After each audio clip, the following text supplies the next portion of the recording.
Today we're going to be collaborating with Lich's Laboratory. He's going to make my Goblin Shaman. He asked me to make him a Necromancer for his Relentless Dead warband. This is basically like the regular undead warband, except for the leader, instead of a vampire, is a lich, which is seemingly on brand. This warband rule set has a lot of really neat flavor text for the Necromancer. Special rules: he's a wizard, so he needs a spell book. Apprentice, he can't cast spells that the Lich doesn't know. He needs a lock on his spellbook. He's a gopher, so he has like a plus to investigation rolls to find Weirdstone. He needs the ultimate Necromancer, like shovel wizard staff. He wanted his Necromancer to be holding a sword. He wants that parry option.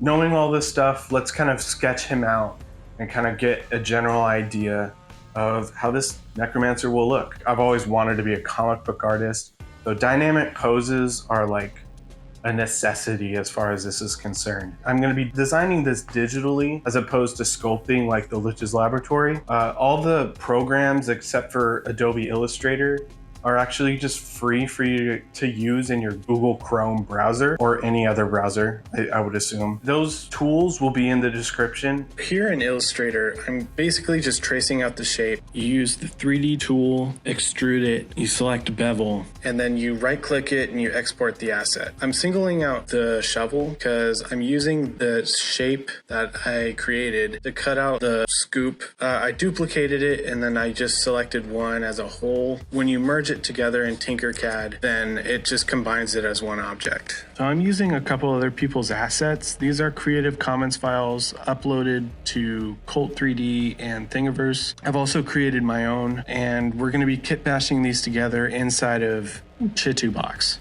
This is taken from the medieval infantry set, and it's very like versatile. You can like pick up any torso and then just modify it in Tinkercad. We're gonna reassemble this all in Chitubox. So because of the programs that are free, they have some limitations, and you kind of have to do things in sub-assemblies. So the poncho and the flag, like the back part of the poncho, are both the same asset. I've just cut one into a triangle shape. I've created that boot from scratch. I'm using some more assets here.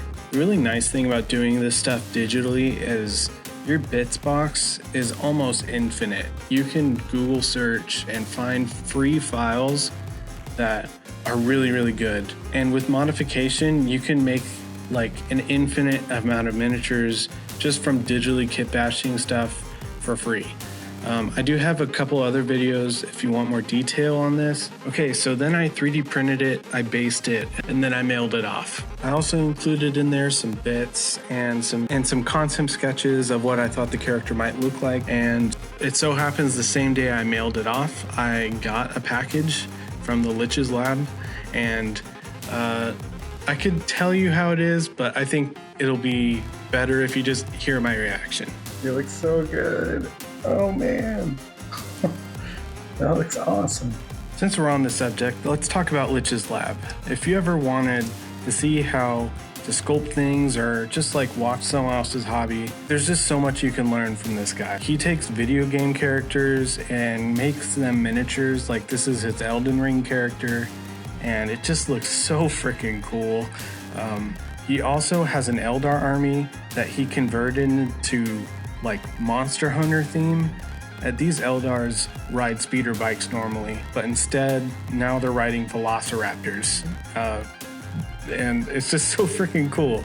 So go check out his channel and make sure you watch his side of the collaboration where he sculpts my Goblin Shaman. I printed out another Necromancer for myself, and I'm going to take that opportunity to show you how I based it. I had to do some modifications because I didn't get the tolerances quite right for the sword and the shovel handle. I'm using a spear handle. This one was a Cruel Boys, but you could use a Frostgrave kit if that's what you have. It has a nice like emblem on the top to make it look a little more wizardry, so I think this turned out to be a better final product.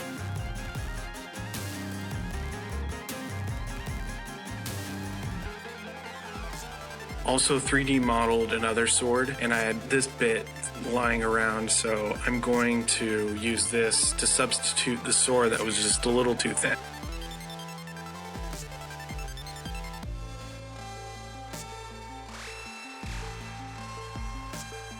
I also printed out 4 other zombies, and I'm going to be using that for the basing. And I have one of the crawling zombies on the ground, and then I'm making sure to put the tombstone on top at an angle so that the Necromancer, when I glue him down, is not looking towards the ground. He's looking kind of an upward position. After that, I'm taking a fence from one of my Mordheim boards, and I'm gluing that onto the base. This was an added detail that I didn't think would survive the mail. And then I'm taking off all the arms from the other zombies, and then I'm going to be sticking those into the ground, reaching out towards the direction that the Necromancer is facing, and it brings out so much energy and life, or unlife, into this miniature. I'm really, really happy with how this miniature turned out, and I'll be painting this in a live stream, the other Goblin Shaman in a live stream really soon.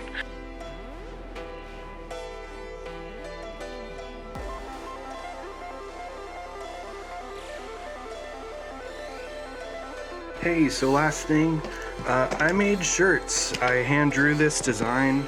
It's got like the Mordheim Raven. It's kind of based on my Mordheim board. If you're interested in getting a shirt with this design, it's going to be up for about a month. A couple people have already bought it, so thank you so much. And all right, have a good one.